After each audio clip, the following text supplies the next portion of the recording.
Hello दोस्तों, कैसे हैं आप सब।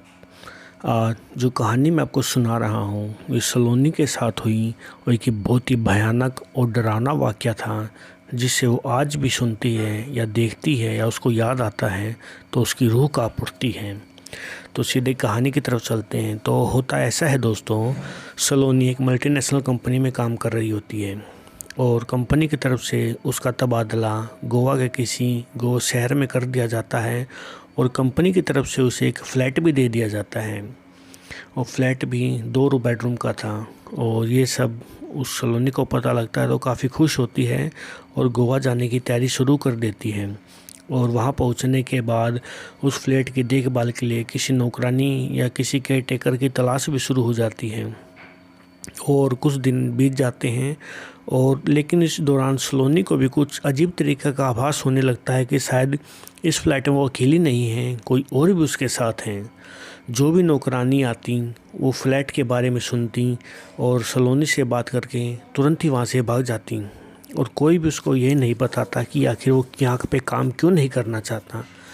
तो पड़ोस में ही एक नौकरानी आती है और वह सलोनी को बताती है कि मेम साहब, आप इस फ्लैट को जितना जल्दी हो सके उतना जल्दी इस फ्लैट को छोड़ के चली जाओ, क्योंकि इस फ्लैट के अंदर 3 लोगों ने एक ही साथ खुदकुशी कर ली थी, जिसकी वजह से उन तीनों की रूह इस फ्लैट में घूमती है। और जो आपको आभास हो रहा है वो झूठा नहीं है। इस फ्लैट में जब भी कोई आया है या तो ज़िंदा बचकर नहीं गया या फिर वो पागल हो गया है।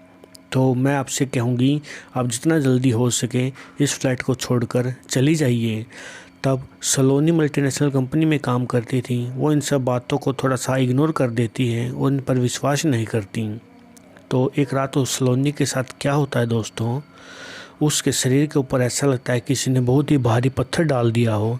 उससे हिला डुला भी नहीं जा रहा था और उसको अपनी छाती के ऊपर कोई साया बिल्कुल साफ़ महसूस हो रहा था और लग रहा था कि उसकी छाती को कोई दबा रहा है और उसके सिरहाने की तरफ कोई खड़ा मुस्कुरा रहा है और किसी ने उसके हाथ पकड़ रखे हैं।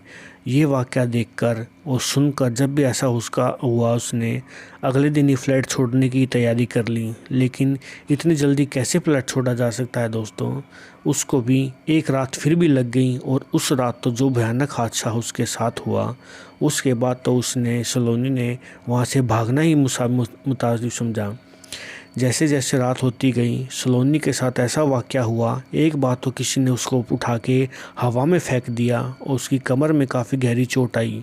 लेकिन और साफ साफ जो 3 लोगों के बारे में बताया जाता था वो उसके सामने आकर खड़े हो गए और ये वाक़या देखकर वो बेहोश हो गई और इतनी ज़ोर से चिल्लाई कि पड़ोसी आए और उसे उठाया। और अगले दिन जब उसे होश आया तो वह किसी पड़ोसी के घर पे थी और उसने उसके पेरेंट्स को भी फ़ोन कर दिया था और उसके पेरेंट्स उसको वहाँ से ले गए और वो काफ़ी दिनों तक इस सदमे में रही। उस सदमे से उभरने के लिए उसे काफ़ी समय लगा और जैसे उस सदमे से उभरती है और आज भी उस वाक़ये को याद करती है तो उसकी रूह काँप उठती है।